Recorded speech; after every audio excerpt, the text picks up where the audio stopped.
Cinequiatría, el podcast que explora a tus personajes favoritos desde la perspectiva de la salud mental.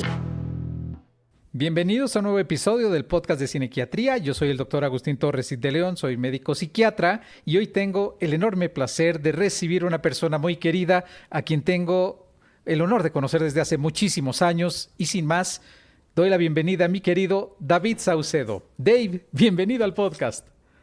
Muchas gracias, mi estimado Agus. Es un placer acompañarte. Lo veía y ahora tengo el honor de estar aquí platicando contigo.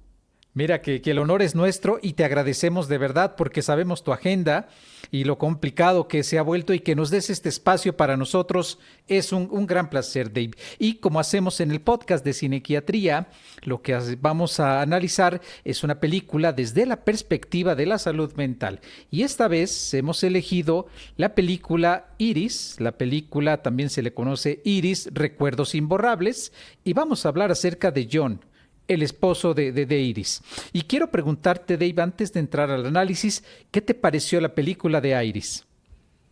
Fíjate que muy interesante, es una película que se hizo muy rápida, muy sencilla de ver, te mantiene en todo momento cautivo, y la verdad, excelentes actuaciones, pero el mensaje todavía es mejor, porque nos deja pensando mucho que, bueno, pues tú y yo que somos dobles colegas, además de ser psiquiatras, somos psicogeriatras, pues pensando en esto que vemos todo el día en nuestra práctica clínica, ¿no? Extraordinaria actuación, y sobre todo, fíjate que me gustó mucho muy bien hecha esta parte de la versión joven y los adultos mayores respectivos, creo que lo hicieron muy bien, la verdad, los productores.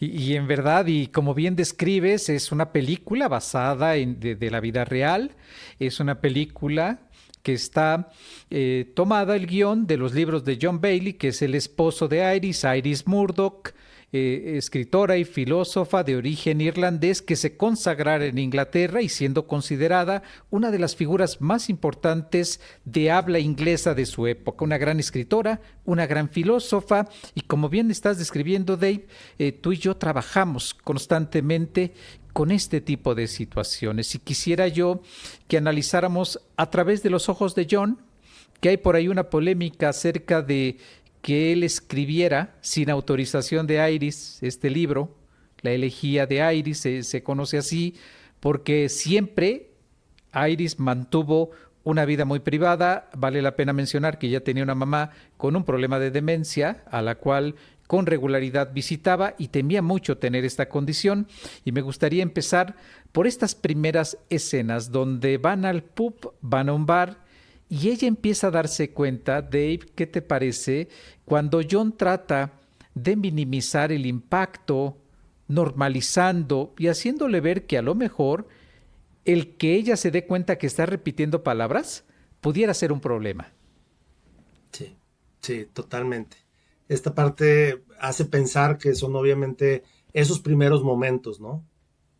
Y esos datos, ¿no? David, quería preguntarte, ¿en tu práctica clínica sucede que los familiares se tarden en darse cuenta del problema o es más, que la persona que lo tiene se tarde en notarlo? Totalmente, creo que es innegable como un sesgo emocional que todo ser humano tiene con su ser querido que naturalmente va a justificar, lo va a negar. Y pues lo que escuchamos todo el tiempo en la consulta, es normal por la edad, ¿no? Entonces creo que esta parte hace que se retrase el reconocimiento. Claro que en la película lo transmiten de una forma un poco atemporal. Me gusta mucho el concepto de las reminiscencias, ¿no? Que hacen de la juventud, pero de pronto te ponen otra vez en una secuencia como si ya hubiera pasado tiempo. Pero bueno, volviendo a este punto que tú comentas, ciertamente creo que hay un efecto innegable, que es la negación de querer aceptar que nuestro ser querido puede ser que ya no tenga solamente olvidos de esos normales, ¿no? Exactamente, ¿no? Porque muchas personas dan importancia a la memoria o a la capacidad de recordar remota, pasada, ¿no? La familia está muy tranquila porque ese integrante mayor de 60 años puede recordar con precisión qué ocurrió 30 años atrás, 40 años atrás o más, con bastante detalle, pero consideran que es normal y que no tendrían por qué darle importancia a que se olvide tomar un medicamento, dónde dejó las llaves, el número confidencial para utilizar su tarjeta, incluso estas fallas de memoria que muchas veces les pueden llevar a dejar objetos en determinados lugares que luego, al no recordarlos, les cuesta esto mucho trabajo y genera ansiedad. Dave, que quería yo preguntarte en tu práctica profesional y siendo tú y yo dedicados a esta área donde pues un 80% de nuestro trabajo, a veces más, está dedicado a las personas mayores. Pasa esta demora, que la familia esté muy tranquila y crea que una buena memoria es la que permite traer un recuerdo de muchos años y no le dan tanta importancia al recuerdo inmediato. Todo el tiempo, mi estimado Gus, todo el tiempo es yo creo que como psicogeriatras diría que casi es más la regla que la excepción, esto que acabas tú de preguntar, ¿no? El hecho de que les asombre que puedan tener capacidad de memoria autobiográfica o memoria remota, pero que sean incapaces de poder recordar lo que desayunaron en ese día, porque pues otra vez vuelve la justificación, es normal por la edad. Entonces, este desconcierto que les genera la familia hace que muchas veces se retrase la búsqueda realmente, la consulta, y que curiosamente cuando llegan a veces es pues porque vienen por problemas para dormir o por problemas relacionados al estado de ánimo y no propiamente por estos olvidos, que ahí, como tú y yo sabemos, siempre entra esta encrucijada de si los olvidos tienen que ver con una enfermedad de la memoria o si tiene que ver más bien con temas en el cambio del estado del ánimo, ¿no? Claro, Dave, y sabes, muy interesante la película, como bien describes, hermosas escenas de la vida de Iris, siendo ella una mujer joven, una mujer que gustaba de la vida. Ella escribió mucho acerca de la felicidad. Era una mujer que en verdad disfrutaba tener una vida tanto en su sexualidad como en su capacidad académica e intelectual, con una gran libertad. Y vamos viendo los contrastes que nos vas describiendo y ya más adelante analizaremos tú y yo qué efecto puede tener en la historia de vida de este matrimonio, porque se ve que ella la pasaba de maravilla, pero John, el esposo, pues no del todo bien como ella disfrutaba y gozaba viviendo. Y hay una parte que me gustaría conocer tu opinión, Dave. De hecho, cuando ella empieza a escribir, que es uno de sus últimos libros, que es ahí donde las fallas y las dificultades que ella tiene se hacen todavía más evidentes. Empieza a escribir, tiene dificultad para encontrar esa capacidad de realizar esta tarea que le había caracterizado por muchos años. En tu práctica profesional, mi Dave, llegamos a observar ese dato, porque hemos hablado de la memoria, pero hay otros datos que pueden aparecer, como una disminución en la capacidad de realizar actividades que, pues en este caso, de escribir como una escritora, pero puede ser en preparar una receta de alimento, en preparar una clase, en llegar de la casa al trabajo. ¿Ocurren también ese tipo de datos iniciales, Dave? Sí, fíjate que ese es muy buen punto porque la verdad es que aquí en el caso de Iris o Iris, como le queramos llamar en la película, siendo ella una escritora y ahora sí que haciéndolo día a día y por años, es donde más sensiblemente se puede detectar una falla cognitiva, ¿no? Entonces, para bien o para mal, yo diría que más para bien desde el punto de vista de detección temprana.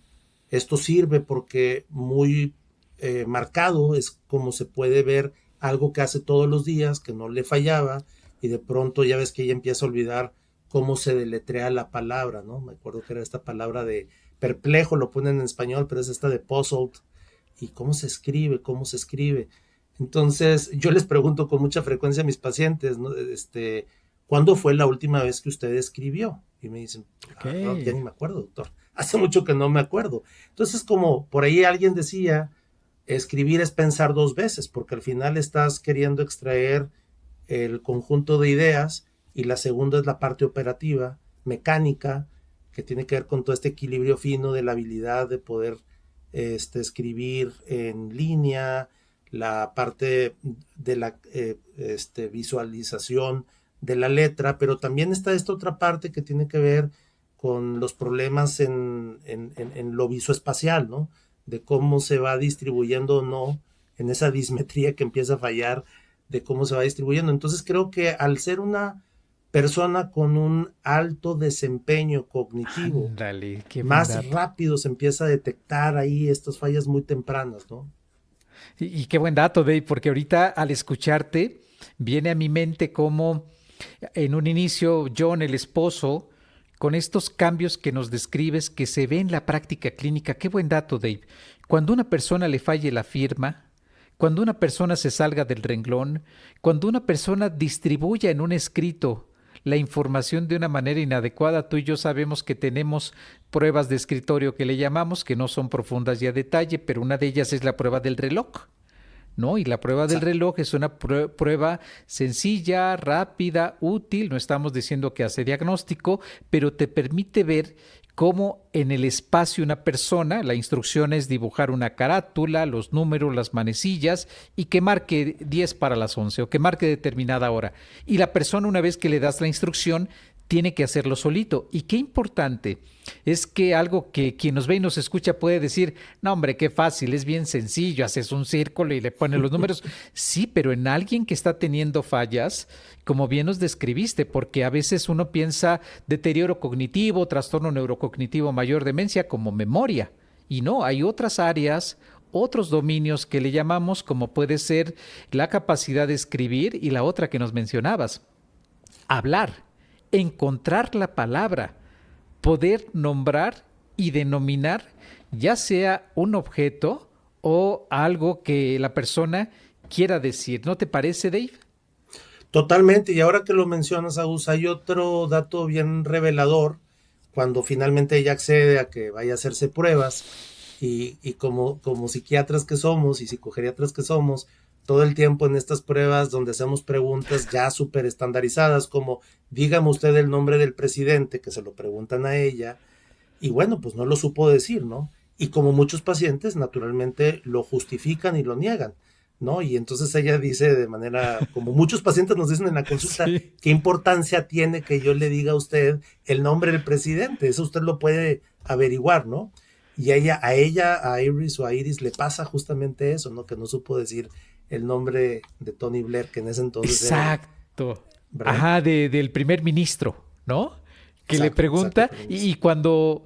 cuando va el médico a visitar, que le hace esta prueba y ella sube la escalera, le viene el recuerdo y eso como que la Exacto. tranquiliza de que Sí, sí sí, me sí. acordé, pero lo describes muy bien porque así pasa en el consultorio, así lo que vieron en la película, que ella desestima la importancia, niega que esto sea algo delicado, normaliza y como bien describes, Dave, utiliza el humor, a veces Sí, el sarcasmo, la ironía, para sí, aliviar el que totalmente. se empieza a percatar, al menos por un periodo de tiempo, porque tú y yo sabemos que en esta condición una de las grandes dificultades es que la persona llega a un momento en que no se percata de que tiene fallas. Esto recibe un nombre, la anosognosia, es la incapacidad de darte cuenta que estás teniendo fallas intelectuales, entre otras, y por eso la persona no va a consultorio, va a reaccionar a veces como Iris por momentos incrédula, escéptica y nos pasa a ti y a mí en el consultorio. Viene el familiar y empieza el familiar a describirte el dato y voltea a la persona a decirle enojada, es falso, estás mintiendo. ¿Te ocurre, mi Dave? Sí, totalmente. De hecho, bueno, esa es la pequeña cápsula de ciencia en esto que estamos platicando, que aquí creo que es importante, pues, quienes están escuchando sepan que aunque puede parecer irrelevante una pregunta como dígame usted el nombre del presidente o el primer ministro, en este caso ya era en Inglaterra, estamos finalmente evaluando un montón de cosas, como por ejemplo, como bien mencionabas al principio, el tema de la memoria de corto plazo, pues es la primera que se pierde. y lo último que se va a perder pues es la memoria de largo plazo. Entonces, en esta pregunta de dígame usted el nombre del presidente actual, evaluamos una memoria llamada episódica, que es una memoria que dura de minutos a años, normalmente dura más, por eso es que nos alarmamos un poco más cuando es incapaz de poder recordar una memoria que regularmente tiene un almacenaje pues de mayor duración, ¿no? Sabemos que la memoria de corto plazo, que es una memoria de lóbulos frontales, es una memoria, como les digo yo muchas veces a mis pacientes, como en las computadoras, es como la memoria caché, la que está ahí rapidito, fácil de encontrar. La última que guardaste al alcance de la mano, rapidito la recuerdas. Pero la memoria episódica es esa cosa que guardaste en un cajón del cajón, en donde, pero sabes dónde está, ¿no? A ella ya le empieza a fallar y por lo tanto memoria semántica, memoria episódica, y perdón que me ponga muy técnico, pero estas son cosas que en una conversación, en una simple conversación, ya las estamos viendo, ¿no? Y qué importante, Dave, para que quien nos ve y nos escuche, pues primero mandar un mensaje de esperanza, de que diagnosticar estas condiciones, si bien es difícil y complicado, actuar de inmediato, lo antes posible, de manera prematura, de manera temprana, puede ayudar. Ignorarlo no va a hacer que las cosas mejoren y va a tener consecuencias y resultados. Una de las razones por las cuales ella decíamos acerca del libro es porque llegaron a pensar que tenía esta llamada bloqueo del escritor. El bloqueo del escritor, donde una persona que se dedica a esta actividad no le llega la inspiración. Y eso ocurre y ella en un programa de televisión que es invitada, es un programa de una cadena, llega finalmente y se presenta, pero en algún momento pierde la línea de lo que le están preguntando, lo que la entrevistadora da una introducción acerca de ella y se pierde por completo. Esa escena, ¿qué te parece, mi Dave? Creo que es una autoconfrontación que ella tiene en ese momento brutal, porque de ser una mujer con un extraordinario uso de la palabra, y si te fijas en todo momento, siempre John, el esposo, hace mucha alarde y siempre sintiéndose muy orgulloso de la habilidad que ella tiene en el manejo de la palabra, pues nada menos es escritora o era escritora, y creo que esa escena de la entrevista en la televisión abierta, pues fue una confrontación terrible. Seguido de eso, esta imagen donde va muy asustada caminando por la calle, como lo que creo que muchas veces escuchamos de nuestros pacientes, se salió de la casa, nos duró minutos u horas perdido, por fortuna un vecino la encontró en la tienda de conveniencia, lo trajo a casa. Entonces es una situación terrible que, créeme, mi buena Agus, cuando estaba viendo la película me estaba recordando cada cosa, pero transmitida de una manera extraordinaria. Me gustó mucho el papel de Kate Winslet, hace muy buen papel en la etapa juvenil, ¿no? Y esta otra actriz que está ya luego en la parte mucho más, Judi Dench, me Judi parece. Dench. Dench, ¿verdad? Hace muy buen papel ya como adulto mayor. Extraordinario papel, muy, muy bien. Y te impacta mucho porque yo también la veo y fíjate, Dave, que la volví a ver para el episodio y encontré más detalles, me sorprendí de cosas que no me había fijado. Qué importante es analizar una película o disfrutar y verla, ¿no? Analizarla empiezas a decir, caray, están pasando cosas de manera muy importante y el médico cuando va a visitar por segunda vez la casa nos va enseñando porque el director haciendo un trabajo impecable, te ibas dando cuenta en la casa el deterioro. Si bien a lo mejor la dinámica entre ellos te lo decía, empezabas a ver trastes apilados, sucios, basura, acumulación de papeles, desperdicio. Dave, ¿qué te parece esa parte en el avance de la película y como señal de desgaste y agotamiento en el caso de John? Totalmente, fíjate que es tan muy, muy buena esta observación que haces.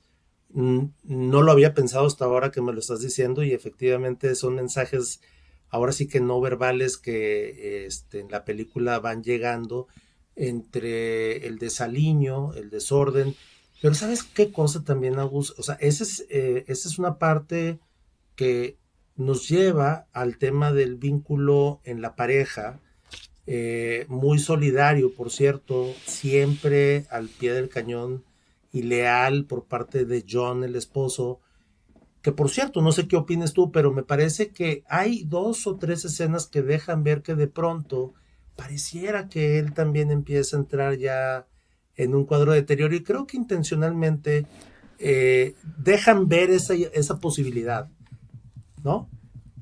Sí, sí, sí, Dave, yo también me saltó a la vista porque había momentos en donde sí uno entiende que el desgaste y el agotamiento del que cuida puede llevar de manera natural por estar tan pendiente de la persona, porque digamos que en estas condiciones cada vez al cuidador le consume y le lleva más tiempo ofrecer los cuidados, pero él ya se veía con fallas, ya se veía con dificultades, incluso la recomendación del visitador médico es llévela a este lugar y le da un documento, le da un folleto donde le hace saber que ella ya requiere cuidados. Hay otra escena que me hiciste recordar, Dave, que pues es impactante y asusta mucho, y las familias que tú y yo tienen la confianza de venir con nosotros, en algunos casos nos han compartido. Se pierde el familiar. Uno diría, ay, es una película, ¿cómo que se sale de la casa? ¿Cómo que John no se puede dar cuenta? Pero Dave, esto que llamamos tú y yo conducta motora anómala, conducta motora aberrante, que también se le conoce como vagabundeo, puede ser una alteración del comportamiento que tú y yo sabemos. En nuestra calidad de psiquiatras de adulto mayor, pues nos llega a la persona no por problemas de memoria, no por problemas para denominar objetos, nos llega por problemas de conducta, porque se perdió, porque tuvo un comportamiento inapropiado en el hogar y confundió los mosaicos que había en la cocina con los mosaicos que había en el baño en su época y pudo hacer sus necesidades ahí en un lugar público a la vista, en fin. Hay varios cambios que pueden ocurrir, pero John ya venía acusando algunos datos y vaya susto cuando ella se sale de la casa y se pierde. ¿Qué te parece toda esta secuencia hasta que la policía se hace presente y empiezan a darse cuenta de un deterioro en la casa ya muy avanzado? Creo que es otro recordatorio de que no todos los problemas de memoria finalmente empiezan con fallas en la memoria, sino con lo que tú estás mencionando, que ahora en lenguaje clínico le hemos llamado trastorno conductual leve.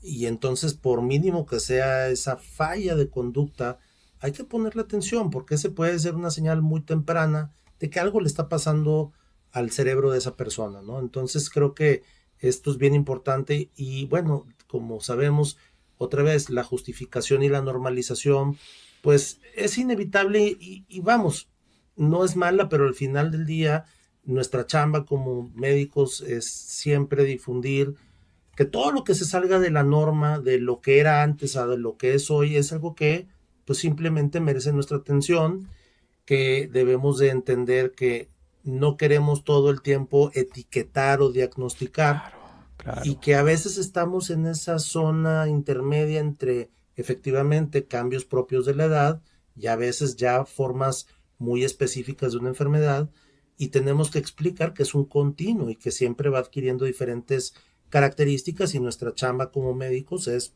seguir y seguir y seguir vigilando, ¿no?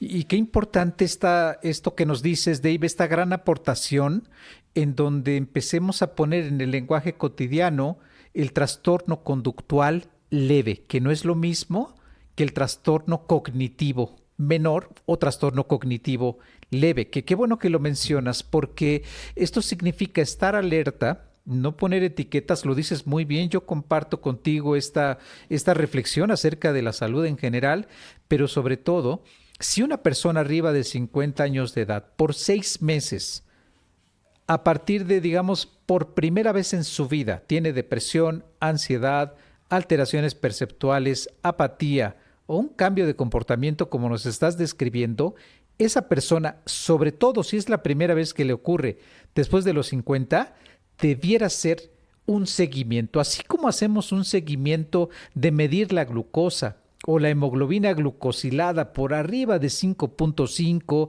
5.9, acercándose a un valor de riesgo, así, con esa misma importancia, debiéramos llevar un seguimiento de cualquier cambio en la conducta. Qué bueno que lo mencionas, porque cualquier cambio significa incluso empeoramiento de una conducta previa. ¿No lo crees? Totalmente. Y esta parte, por lo tanto, tiene de manera implícita el mensaje de cuál es la respuesta del entorno, es decir, de la cultura, del grupo familiar, de apoyo respecto a alguien de la familia que empieza a tener fallas en la memoria. Fíjate, no sé qué piensas tú, Agus, pero en la película a mí nunca me terminó de quedar muy claro. Digo, llego a una conclusión, pienso que no tuvieron hijos, ¿verdad? Ujú. Sí. Porque, bueno, hay una muy amiga que, bueno, no quiero ser el spoiler alert, ¿no? Para quienes no la han visto, pero bueno, una amiga que lamentablemente pierde, eh, madre de dos hijas, vaya la redundancia, que pues las conoce desde recién nacidas, te dejan ver que es la mejor amiga de Iris y conoce a estas niñas hasta que, bueno, ya son adultas, ¿no? Pero bueno, me deja ver entonces que este matrimonio aparentemente no tuvo hijos, o eso es lo que yo pienso, Ujú. pero tienen un sistema de apoyo eh, que sustituye en este caso a la familia. Tomemos que es una película que se desarrolla en Inglaterra, un contexto sociocultural distinto al nuestro. Nosotros venimos más de un contexto de familias nucleares, apapachonas, minimizamos, negamos, ¿no? Olvidos, porque aparte nos gana la angustia de hacerle a mamá, a la abuela, las cosas que ya batalla para hacer y decimos, está bien, no pasa nada. Pero acá no, en la película existe en todo momento el reto, que eso me encanta del personaje de Iris, el reto de yo voy a seguir escribiendo, aún en su máximo grado de deterioro, esta escena hermosa de ella sentada en la playa, viendo el mar con su libreta toda deteriorada, con sus hojitas, bueno, ya no puede ni escribir, ¿no? Pero saca Sí. hojitas y las apila ahí por abajo de piedras, algo tenía que hacer, ¿no? Que claro, David, y qué interesante porque te escucho y me vienen a la cabeza, efectivamente, ella terminó el libro, no tuvieron hijos. La red de apoyo que en este país se ofrecía era brindarle la atención a John, al esposo, que ahorita hablaremos del desgaste, pero ¿sabes qué me hiciste recordar cuando decías que a lo mejor John ya tenía algunas dificultades? Cuando Iris es llevada a la casa porque se la encontró en la tienda este amigo, ¿te acuerdas cómo al llevarla a la casa, él con sorpresa le dice y le agradece John, el esposo a quien la trajo, como si fuera un desconocido? Y él Exacto, y se era le... el amigo de toda la Sí, vida. era el amigo. Y él mismo se le queda viendo y le dice, oye, pero soy tal, no me acuerdo ahorita el nombre, pero Sí. efectivamente, John, no sé si por agotamiento, no sé si por cansancio, sabemos que estas condiciones son factor de riesgo no modificables la edad, a mayor edad, mayor riesgo a desarrollarlo, pero efectivamente, Dave, como él iba ya de lo que tú mencionabas, van dando algunas señales de que empezaba a tener cambios por arriba de los que la edad pudiera traer consigo. Sí, bueno, evidentemente esta carrera del cuidado crónico, pues no hay nadie que salga bien librado y aquí pues tampoco es la excepción. Hay una escena muy emocional que es cuando ella está dormida, si lo recuerdas, y él acostado con ella, pero despierto, empieza a tener, empieza a tener estas imágenes de recuerdo de situaciones del pasado, a propósito de lo que tú decías al principio de nuestra charla, pues de cómo se sintió él como entrebuleado, utilizado, pero cuando le empiezan a regresar estas imágenes de la juventud, donde él no logra entender de qué forma se estaba relacionando a ella, a otros hombres, o cómo se estaba relacionando en este caso a John, quien acaba siendo el esposo, y viene este reclamo, ¿no? Donde, fíjate qué interesante, si te fijas la reacción de ella, aún dentro de su deterioro severo, no se desorganizó cuando él empieza a gritar y le empieza a recriminar, que porque él le empieza a gritar a ella que Sí. la odia, ¿no? Y entonces ella se autorregula y lo abraza y entonces con él se controló. Entonces es maravillosa este vínculo amoroso que en momentos críticos como esa escena y como muchos que vemos en nuestros pacientes, han servido para neutralizar la ira y el enojo, pero también es cierto que hay otra cara de la moneda, que es que a veces no hay momentos hermosos en un momento de desgaste, en donde hay gritos, donde se culpan, donde se pelean, y entonces tiene que intervenir la familia, ¿no? En muchos de los casos que vemos, ¿no? Hoy tenemos esa gran dificultad donde una persona mayor cuidando a otra persona mayor, híjole, se vuelve todavía más complicado, riesgo de accidentes, lo sabemos, las noticias nos lo hacen saber, persona mayor que tuvo un accidente o que al ir manejando provocó un accidente con consecuencias que muchas veces son de lamentar, pero efectivamente, como ella en este comportamiento, porque cada vez era más evidente que la capacidad de hablar de ella, que había sido, como bien mencionaste, una de las cosas que ella más apreciaba y que más temor le daba perder, lo vimos en toda la película, era evidente que ya no tenía esa misma capacidad y, por supuesto, tomar la decisión de encontrar un lugar en donde reciba los cuidados es una decisión tan amorosa como hacerlos en la casa, como dedicarlos en el hogar. Pero vale la pena mencionar que muchas veces ya no es posible tener esos cuidados en casa. Dejan abiertas las hornillas de la estufa, las llaves pegadas en la puerta, salen de la casa y se pierden en realidad. Esto quisiéramos decirles que es ficción, pero la realidad es que la película con mucho detalle y cuidado nos habla de las vivencias de quien realiza esa actividad. Por eso muchas familias tienen que llegar a tomar esa decisión valiente, llena de amor, de encontrar un lugar en donde sí pueda recibir los cuidados, porque llega un momento que la casa ya no es un lugar que pueda darlos. Y estamos tocando, mi estimado Agus, un punto bien importante que creo que debe de permear en nuestra sociedad, que tiene que ver con muchos aspectos, pero en concreto me vienen a la mente dos.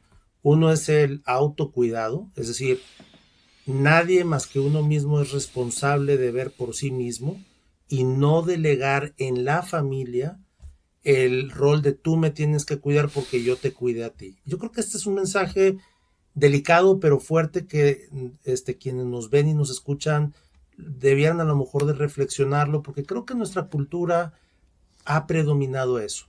O sea, yo te cuidé, tu obligación es cuidarme. Ese es un mensaje del autocuidado. Y el otro, el que tú estás mencionando ahorita, que es la dignidad, la capacidad para poder determinar cómo quiere uno envejecer o seguir viviendo de manera digna, reconociendo hasta dónde se puede seguir viviendo como se vivió y hasta dónde ya no es posible, y entender que reconocerlo es un acto de sabiduría.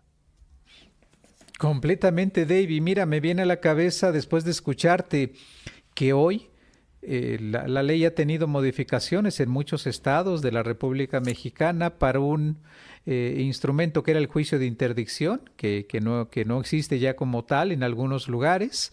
Y hoy hay un documento en donde se asigna a una persona si es que acaso yo pierdo esa capacidad. Lo que dices, Dave, el autocuidado significa, si bien yo ahorita tengo la capacidad intelectual de tomar mis decisiones, cuando no lo esté, tal y cual persona serán quienes las tomen por mí porque conocen mi voluntad.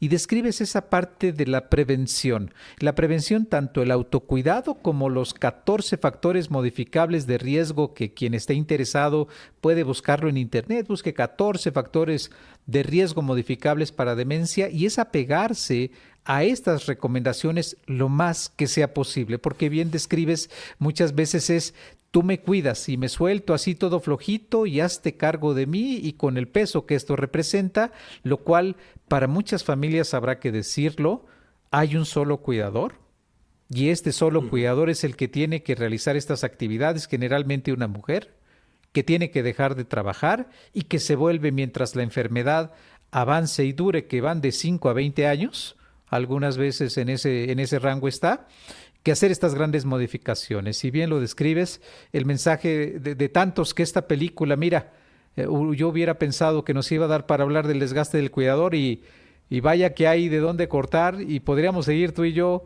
encontrando aspectos tan valiosos que nos has aportado para que quien nos ve y nos escucha, si algo de lo que estamos hablando lo identifica, lo reconoce, pues desde ir a buscar atención temprana, recuerden, como Dave nos ha dicho, la persona que está afectada no se da cuenta de esto.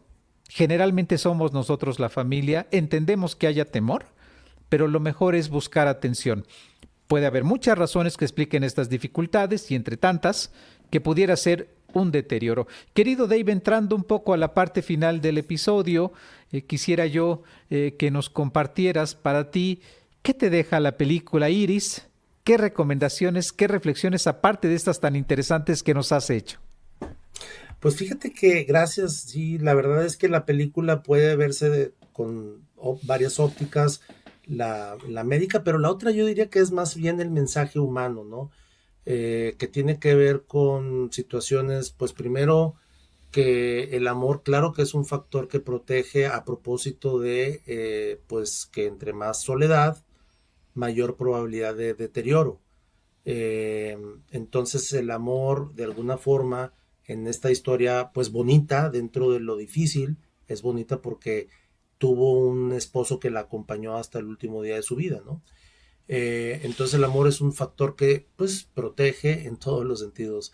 Hay otro mensaje que tiene que ver con lo que hemos hablado tanto y que es el de que supuestamente las personas que no tengan un grado de escolaridad alto tienen mayor riesgo de deterioro, pero aquí estamos viendo, bueno, hay un expresidente de los Estados Unidos de los 80s, ¿no? Ronald Reagan, que pues él tuvo Alzheimer, de hecho su esposa Nancy Reagan, sabes, ¿no? Empezó con toda esta fundación de Alzheimer para apoyar, porque su esposo, actor claro, y luego presidente, muere de Alzheimer, ¿no? Bueno, aquí tenemos una literaria que fue una gran escritora, pero pues con toda esta habilidad y acervo de palabras, pues con toda esta inteligencia, pues no es una vacuna contra el grado del deterioro cognitivo, claro que ayuda, pero el mensaje aquí es, no es indispensable, pero siempre el mensaje es, nunca es tarde para aprender. Si no fuiste a la escuela y te quedaste con la primaria trunca, nunca es tarde para aprender y en la meta siempre tienes que estar persiguiendo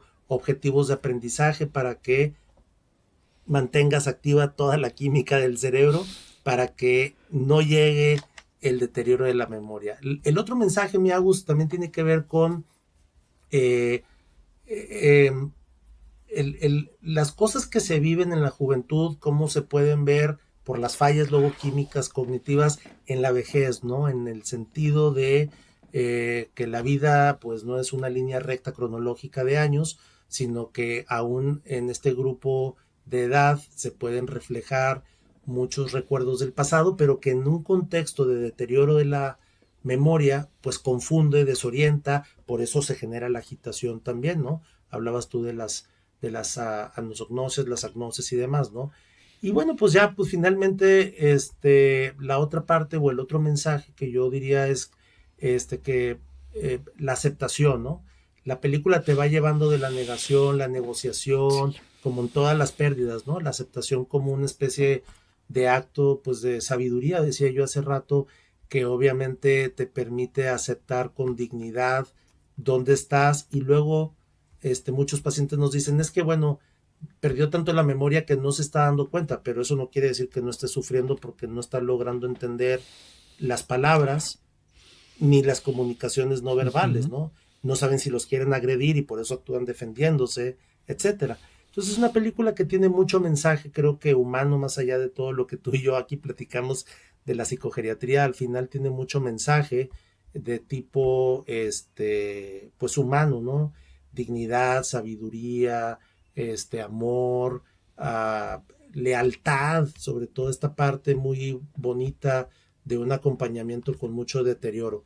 Mi querido Dave, ha sido un enorme placer que hayas estado con nosotros en el episodio. Para la gente que quiera conocer más de ti, ¿dónde te puede seguir? Bueno, nos pueden encontrar con mi grupo acá en Monterrey que se llama Límbica TMS Center. Es un centro sobre todo de trabajos de neuromodulación y estimulación magnética transcranial, que ese es mi centro, Límbica. Estamos ya también por ahí en Mérida, y ahí vamos, Límbica TMS Center.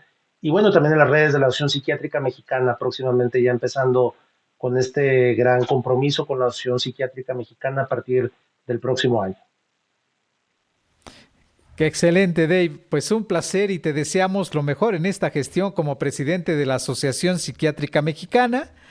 Todos los mejores deseos y lo que podamos colaborar sabrás que siempre nos tendrás a tu lado. Despedimos el episodio. Síganos por Spotify, Amazon Music, Apple Podcast, también en la página de cinequiatría.com y nos pueden ver y seguir por el canal de YouTube de Cinequiatría. Dave, querido, te mando un gran abrazo hasta Monterrey. Igualmente, abrazos. Cinequiatría, el podcast que explora a tus personajes favoritos desde la perspectiva de la salud mental.